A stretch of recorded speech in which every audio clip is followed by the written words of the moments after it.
हा सुखादुःखाने भरलेला संसार आहे. किती लोभस वाटणारा हा संसार, पण दर रविवारी किती करून कहाण्यांना जन्म देतो हा संसार. विचार केला तर सुखी संसार आहे, नाहीतर अगदी भयंकर रूपाने भरवटलेला अथाक सागर आहे. आमचं मोठं कुटुंब, 5 भाऊ 3 बहिणी. सर्वात मोठ्या 2 बहिणी माझ्यापेक्षा 12-13 वर्षांनी मोठ्या होत्या. माझा जन्म झाला तेव्हा दोन्ही बहिणींचे लग्न झालेले होते. त्या काळी म्हणे असंच व्हायचंय. आईचे अन लेकीचे कधी सोबत बाळणपणही होत असे तरी आई म्हणे मी माझ्या मुलीचे विवाह 12 वर्षानंतर केले. बाकीच्या लोकांनी तर 5-7 वर्षातच विवाह केले. इतक्या लहान वयात विवाह करून आईबाबांना आपल्या जबाबदारीतून मुक्तता मिळायची. परंतु इतक्या लहान वयात आई बाबाला सोडून जाणे दिव्या दिदीला कठीण झाले होते. या संसारातून तिने खूप कष्टाने वाटचाल केलेली. दिदीचे संपूर्ण लक्ष खेळण्या बागडण्यात असायचे. तशा वेळी विवाह योग्य नसायचा. शिक्षण ही नावालाच झालेले. अशा परिस्थितीत ती लहानगी दिव्या दिदी आई बाबास पत्र लिहिते. ती माझी मोठी दिदी होती. त्या पत्राचा मजकूर थोडक्यात लिहिते. आई, मी तुझी लाडकी लेक होती ना, मग मला असे का ग तू दूर केलेस? मला तुम्हा सर्वांची खूप आठवण येते.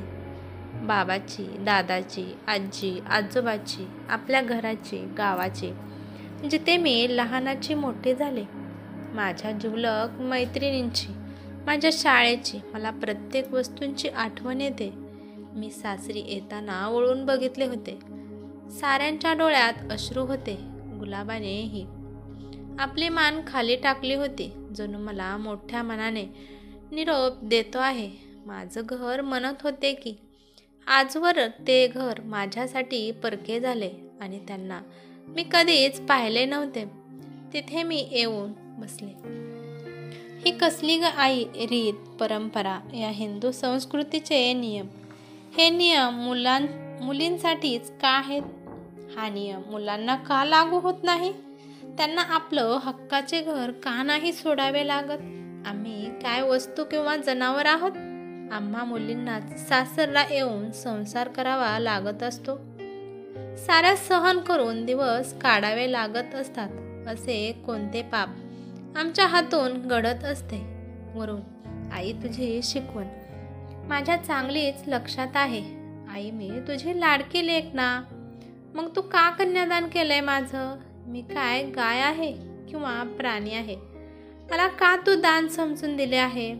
किती करून विचारणा केली होती दिव्या दिदीने. आपल्या पत्रात पुन्हा लिहिते ती, दिदी, नाही आई, तुला माझ्या बोलण्याचा राग येईल, पण हे कन्यादान नको वाटते ग मला. तुझ्या रक्तामासाची मी तुझी लेक अशी दानात देणे योग्य आहे का? काय उत्तर देणार आई? अश्रू ढाळण्या व्यतिरिक्त काय होते तिच्या हातात? माझ्या दिव्या दिदीचे जीवन सतत विवंचनेत गेलंय. पतीच्या कमी पगारात भागत नाही म्हणून ताईने अनेक काम केले.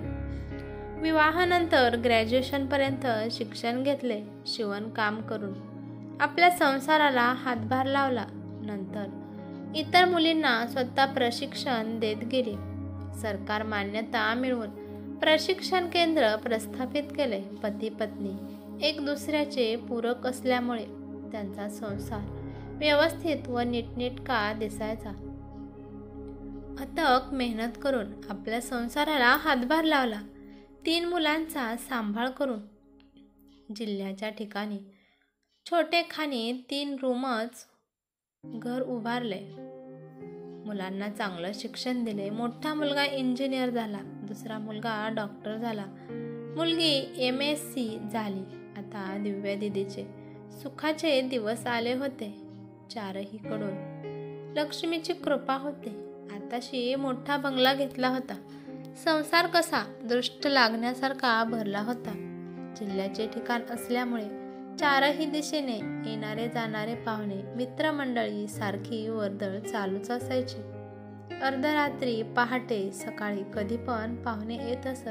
तेव्हा दिव्या दिशी हसून स्वागत करायची. तेव्हा तिच्या चेहऱ्यावरचे हास्य कायम टिकून राहायचे. ताई मुळातच खूप सुंदर होती.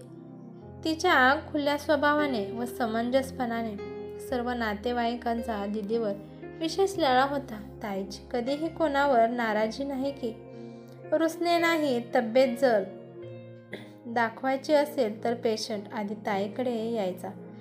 मुलगा डॉक्टर होण्याआधीच कोणत्या हॉस्पिटलमध्ये भरती करायचे विचारपूस राहायची. पेशंटसाठी ताई डब्बा करून पाठवायची. पुन्हा काही असल नसल ही बघायची. दिव्या दिदीच्या सहनशीलतेचा सर्वच मनापासून दाद घ्यायचे. हे सर्व हाताळत असता ती स्वतः कधी बिमार झाली हे कोणाच्याच लक्षात आलं नाही. तिला कॅन्सरसारख्या भयंकर रोगाने पीडित केले. डोक्यात तिला खूप यातना होऊ लागल्या. तऱ्हेतऱ्हेच्या टेस्ट केल्या गेल्या. हॉस्पिटलमध्ये निदान झाले. कित्येक औषधी घेतल्या. डोळ्यात अश्रू घेऊन सर्वांनी दिव्या दिदीची खूप सेवा केली. सारखे ऑपरेशन करून ते दिव्या दिदी गोंधळली होती. केमोथेरपी व अनेक तपासण्यांनी ती खूपच दुःखी व कमजोर झाली होती. अशातच ताईने मोठ्या मुलाचे आणि विवाह माझ्यासमोर करावं असा हट्ट धरला. मुलगा मंगेश शिकून इरिगेशनमध्ये नोकरीला लागला होता. चांगले स्थळ पाहून सुनबाई राधिकाला घरात आणले. राधिका खूपच समजदार होती. सारी सासरची धुरा तिच्यावर येऊन पडली. जबाबदाऱ्या तिने सांभाळल्या. तिने माहेर समजून दिव्या दिदीची औषध देण्यापासून सारा हसत केले. वर्षात नातू झाला. दिदी म्हणायची मला नाही मरायचं इतक्यात. त्यावेळी ताईची वय फक्त 44 होते. लगेच मुलगी मधूसाठी स्थळ बघून थोड्या मोठ्या थाटामाटात तिचा विवाह केला गेला. मधू ही चांगल्या संस्कारी श्रीमंत घरी गेली. पण गोजिरीला दूर केल्याचं दिदीला अतिशय दुःख झाले होते. मी दिदीची लाडकी बहीण होती. मला दिदीने भरभरून माया दिली होती. मी लहानपणापासून दिदीकडे उन्हाळा सुट्टीत एक महिना राहायची. विवाहानंतर ही सारखं येणे जाणे असायचे. त्यानंतर दिदीचे स्वास्थ्य बिघडले तेव्हा ताईला सोडून जाणे फार जीवावर येत जायचे. तरी पण जावं लागत असे. दिदी मला माझ्या सासरवरून लगेच बोलावून घ्यायची. आम्ही दोघी बहिणी खूप गोष्टी करायचो. ती तरी माझ्यापेक्षा 14 वर्षाने मोठी होती. तरी मला ती माझी मैत्रीणच वाटायची. आपलं पूर्ण मनातलं मला सांगायचे. दिदीला आणि मलाही खूप मोकळं वाटायचं. तिचे अनेक ऑपरेशन झाले होते तेव्हा ती मला बोलावून घ्यायची. हॉस्पिटलमध्ये मी सोबत असायची. दिदीच्या वेदना पाहून माझ्या डोळ्याला नुसत्या धारा असायच्या. पण दिदीसमोर मी कधीच रडले नाही. नियतीचा कसा हा खेळ होता बघा. ज्या दिदीने कधीच कुणाला दुखावलं नाही, छळलं नाही, रागावलं नाही, तिला इतक्या वेदना का द्याव्यात? कधी कोणतेच व्यसन गेले नाही की कधी सोप सुपारी देखील खाल्ली नाही. शुद्ध शाकाहारी अन्नाचे सेवन करायची. अशी का बरं अवस्था झाली असेल माझ्या दिदीची? ईश्वरावर श्रद्धा ठेवणारी, साऱ्यांचे हित व सर्वांवर प्रेम करणारी, दिनरात्र संसारात वाहून घेणारी अशी माझी दिव्या दिदी. दिव्या दिदी माझ्याजवळ बसून मला म्हणायची, राशी मला एवढ्यात नाही ग मरायचं. माझ्या हातून कोणतं पाप झालं असेल? मला ही सजा का देतो आहे देव? मी तिला दिदीला धीर देऊन समजवत असे. पण माझ्या हृदयात सारखी कालवाकालव होत असे. मी कोणत्या शब्दात दिदीचे सांत्वन घालू आता? दिदी पुन्हा बोलू लागली. शून्यात बघत ताई म्हणाली, मला माझ्या संसारात खूप काही करायचं आहे. किती इच्छा आकांक्षेचा गळा घोटत आहे. मी त्या सर्व इच्छा पूर्ण करणार होते. परंतु माझ्याकडे वेळच उरलेला नाही. मी माझ्या मुलांसाठी काहीच केले नाही. माझा जीव की प्राण माझी गोजिरी सासरला गेली. तिला माझ्याबद्दल काय वाटलं असेल? ती म्हणत असेल की माझ्याकडे आईचं मुळीच लक्ष नाही. तिला पाहिलं बाळ होणार होतं आणि मी बघ आपले स्वास्थ्य जपती आहे. मी या जगात नसेल तेव्हा माझ्या गोजिलेकडे कोण लक्ष देईल ग? मला म्हणाली. तू देशील ना राशी तिच्याकडे लक्ष? मी बोलायच्या आधीच प्रश्न, पण ती फारच लांबत असे. ग तुला कुठे जाऊ देणार? तुझ्या सासरची लोक नाही का? डोळ्यातील अश्रू आवरेना म्हणून मी काही बहाणा करून बाथरूममध्ये जाऊन अश्रूंला वाट मोकळी करून पुन्हा ताईजवळ येऊन बसायचे. दिव्या दिदी क्षणोक्षणी मरत होती. मी अदृश्य प्रकृतीला मनोमनी हात जोडले व प्रार्थना केली, नको परीक्षा घेऊ माझ्या दिदीची. तिच्या वेदना कमी कर, नाहीतर पटकन अनंतात विलीन होऊ दे. नाही बघू शकत मी ताईची तळमळ. अपराधी असल्यासारखं वाटते मला. माझं जगणं माझ्या हाती काहीच नाही. मी नाही करू शकत दिदीचे दुःख दूर. तिला शक्ती दे सहन करण्याची, तिला रस्ता दाखव जगण्याचा. मी आतून ढासळलेली होते.